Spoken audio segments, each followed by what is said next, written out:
Nothing big there. Which means if you want to change your personal reality, you're going to have to change your personality. Right. Nothing changes in your life until you change, right? So then 95% of who we are is on autopilot, right? It's a programmed thoughts, hardwired thoughts, beliefs, perceptions, unconscious habits and behaviors, and really, really emotional responses that tend to be really knee-jerk and automatic, right? So if 95% of who we are is a set of unconscious programs, then the first step to change is becoming conscious of those unconscious thoughts. Now, people think when they sit down to do the work and make their change that they're doing something wrong. No, those thoughts have to come up. I'm not worthy, it's never going to work. But the person who's truly persevering towards their abundance realizes just because they have that thought doesn't mean it's true. They're curious on what's on the other side of that thought. Well, that's just a thought, right? And nerve cells that no longer fire together no longer wire together. So you keep moving past that thought, it has less and less power over you, right? Now you have power over it, or better yet, you're using your brain in the proper way instead of being a victim to your brain, right? If you complain about money, if you judge people who have it, if you rush when you're in lack, if you cheat when you don't have what you need, an abundant person doesn't do that. You got to look at that and say, I got to break these habits. Yes. Oh my God, if I truly want to be abundant, I can't act this way. Now here's the big one. If I truly want to be a new personality that's in a new personal reality, I can't take lack with me. I can't take unworthiness. I can't take the story that goes along with it with my parents or my grandparents or my ex or whatever. That story has to end, right? I mean, if not now, when, right? How do people end those stories? Well, of course. Well, how many times do we have to forget until we stop forgetting and start remembering? Right. That's the game, right? That's the game called change. How many times do we have to go unconscious and default to that old personality when we catch ourselves and stop doing that and get conscious? That's the moment of change. So the problem is that most people wake up in the morning and they think, let me think of my problems, right? The brain is a record of the past, right? So they think about their problems. They don't have enough money, and those problems are usually connected to certain people at certain places with certain objects and certain things. What didn't work out, or who screwed me over. So the moment they wake up, the moment they remember those problems, they're thinking in the past. So now they're firing and wiring the memory. They're keeping the memory of the past alive in their mind. The problem is, every one of those memories has an emotion associated with it because we've experienced it. So when they feel the lack, when they feel the unhappiness, when they feel the anxiety, now the body's in the past. Thoughts being the language of the brain, feelings being the language of the body, how we think and how we feel creates our state of being.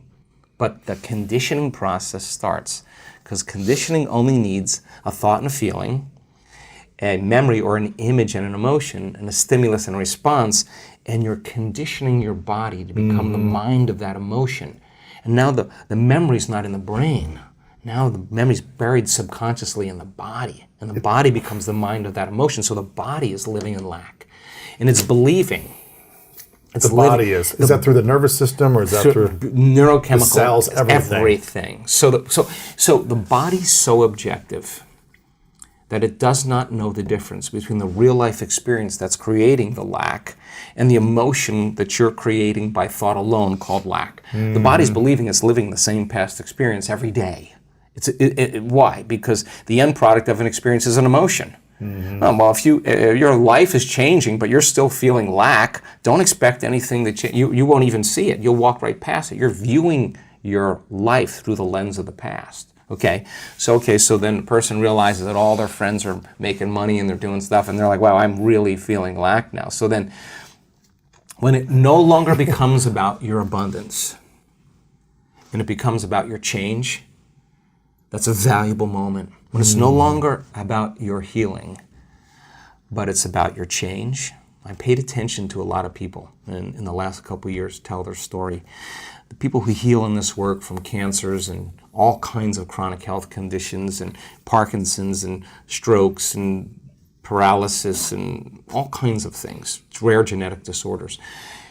It never was about, when they've really got in the game, it was never about their healing. It was about, what do I need to change in order to heal.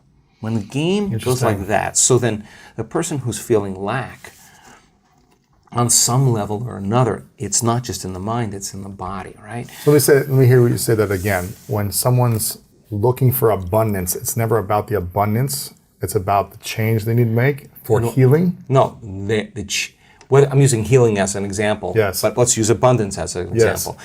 When you understand that you cannot get abundant, when it's no longer about the game called abundance, it's about the game called change. Mm-hmm. What do I need to change? The more I change, the more I'll be abundant. Yes. So then it's no longer about how come it hasn't happened? That's the old personality, separate from the experience, still in lack, asking that question. Which is creating your current reality. Which is reaffirming it because that's the lens you're perceiving it through. Okay, So we should be focusing more on what we need to change every moment as opposed to the abundance or the healing. Well, the word meditation means to become familiar with. Sit with yourself long enough and not turn on your cell phone, not scroll through your social media, do no TikTok, no emails, none of that stuff. Don't just sit and close your eyes and watch the thoughts that come up. That's the exact reason why you're not abundant. Watch what you want to do when you're feeling lack, to take away the lack, and there's always something you would do to take it away.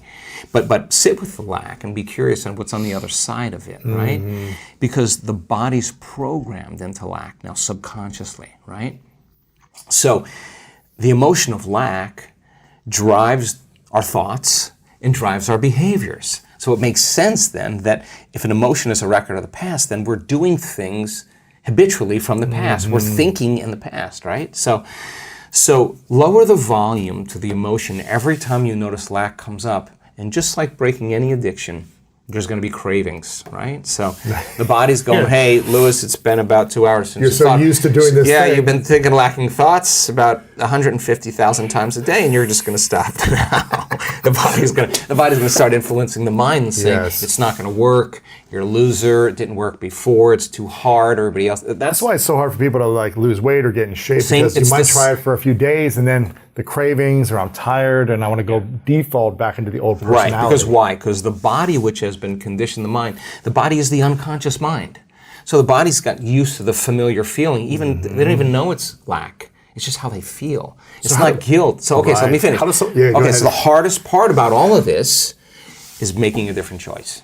And the moment you decide to make a different choice, get ready, it's going to feel uncomfortable. Right. It's going to feel unfamiliar. Your body's all of a sudden saying, hey, Lewis, why don't you start thinking those same exact thoughts, do the same things, make the same choices, demonstrate the same behaviors, have the same experiences, so you could feel that feeling of lack. Complain again to somebody, call somebody up and say how miserable your life is, right? And that's the known, right? So the body's always influencing the mind to return back to the familiar territory. To the default. The default, okay. All right, so now the person says, okay, what thoughts do I not want? What would an abundant person think this way? The people in our work that have created, I had a guy come to our event. I love this guy. He healed himself. He tried to take his life 3 times. When he told me that when he came to our work, he didn't have $2 to rub together. He's worth hundreds of millions of dollars now. And he just keeps giving it away. Wow. His lesson wasn't the wealth, it was who he became. So it's the overcoming process that is the becoming process. Right? Who did he become in that journey? Exactly. He had to get beyond all of those thoughts of his past, all the mistakes he made, all the things he did wrong, all the money he owed there, all of that. That was like, he just had to no longer be that person any longer. But he did say, how would a wealthy person live? And when he created his wealth, what do you think the first thing he did? Started giving? Giving it away. Why? Because an abundant person doesn't have any lack. And he knows how to create more of it. And he's in the experiment. Well, what would happen if I keep giving it away? He keeps getting more. That's a good experiment to have, because he is actually living in that abundant state.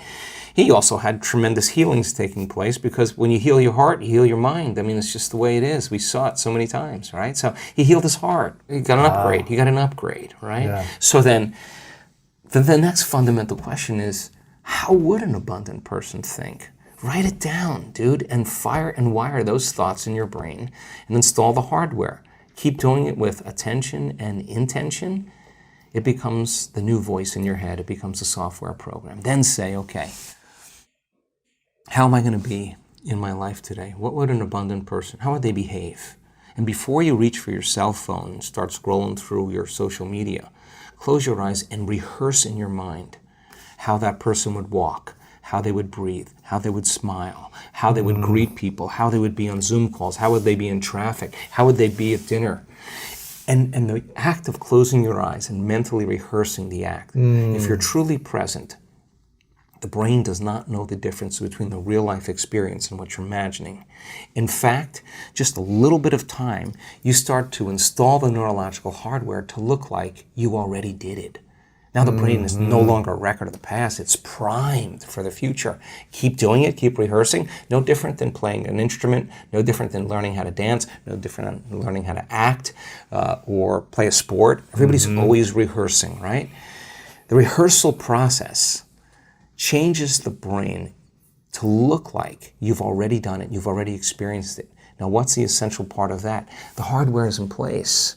Now all you gotta do is step into the footprint. Keep doing it, it becomes a software program. You start acting like an abundant person. Everything changes. Your energy changes, your mood changes, the way you walk, the way you breathe, your posture changes. You're out of the known, right? Yes. You gotta condition the body now emotionally into the future.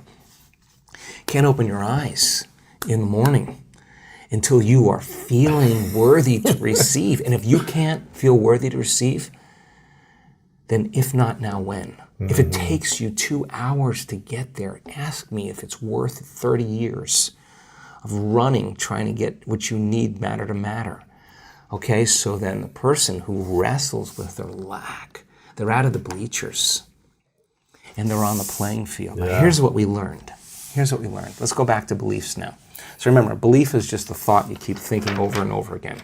A belief is something that you keep thinking enough times that you hardwired in your brain and it becomes an automatic program. And we have beliefs about all kinds of things, money, relationships, God, whatever it is. It's all based on what we've been told or our past experiences, right?